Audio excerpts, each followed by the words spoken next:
때는 2019년 6월 11일 화요일 밤 10시 17분. 여느 때처럼 사무실에서 혼자 야근을 하고 있던 저는 겁에 잔뜩 질린 목소리에 와이프 전화를 받았습니다. 사실은 함께 살다 보면 종종 퇴근길에 이런 전화를 가끔 받긴 하는데요. 그건 그냥 주먹만한 나방이 집안으로 날아들어왔다느니 하는 사소한 것들이었고요. 근데 이번엔 정말 분위기가 심상치가 않았습니다. 지금 현관에 남자 둘이 와서 문을 두드리고 있다고 하네요. 겁에 질려서 누군지 물어보지도 못했답니다. 와이프가 운동신경은 참 좋은데 겁이 많아요, 평소에. 주위가 조용하길래 애들은 자는 줄 알았는데 그게 또 아니더라고요. 그렇게나 말 많고 떠들어대던 애들마저 겁에 질려서 입을 꼭 다물고 있었던 겁니다. 이건 뭔가 위험하다 싶어 후다닥 사무실을 나와 집으로 뛰어가면서 112에 전화를 걸었고 와이프는 관리실에 전화를 걸었습니다. 사무실과 집 사이의 거리가 걸어서 15분이니까 뛰면은 약 5분 정도 걸리는데요. 제가 스스로 좀 웃겼던 게 이게 뛰면서도 이런 생각이 드는 겁니다.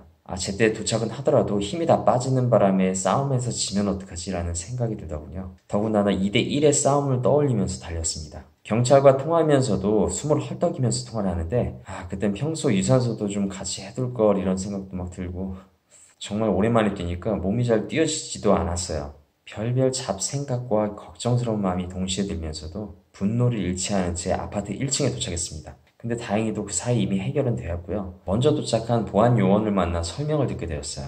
그 남자 두 명이 아파트 같은 라인에 사는 남자들이라고 하는데 사택이라서 회식 후에 집을 못 찾아갔다네요. 술에 떡이 되면 사람이 현관 앞에 놓여있는 유모차, 유아용 자전거, 킥보드 등등 애들 용품들은 눈에도 안 보이나 봅니다.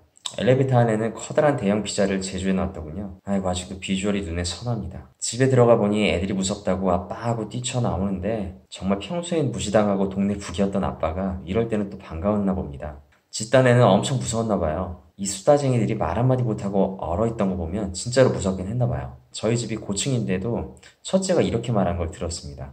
나쁜 사람들이 들어오면 차라리 여기서 뛰어내리는 게 낫겠다고요. 참 암튼간에 단순한 해프닝이라고 하기엔 생각보다 심적 피해가 컸던 것 같고 이런 일로 만취한 그 사람들을 나무라 할 생각까지는 없지만 이미 출동한 경찰분들에게 조사는 확실히 해달라고 했어요. 정말 거기 사는 사람들인지 왜 문 앞에서 한참을 이야기하고 번호키를 누르고 벨을 누르고 쿵쿵거렸던 건지 와이프 말로는 카메라까지 손으로 가렸다고 하더라고요. 밤늦게야 다시 찾아온 경찰분들로부터 이상 없음을 재차 확인하고는 다시 아이들을 재웠습니다. 어릴 적엔 이런 범죄 예방 및 치안에 대한 상상을 많이 했었는데 저도 참 많이 무뎌졌던 것 같아요.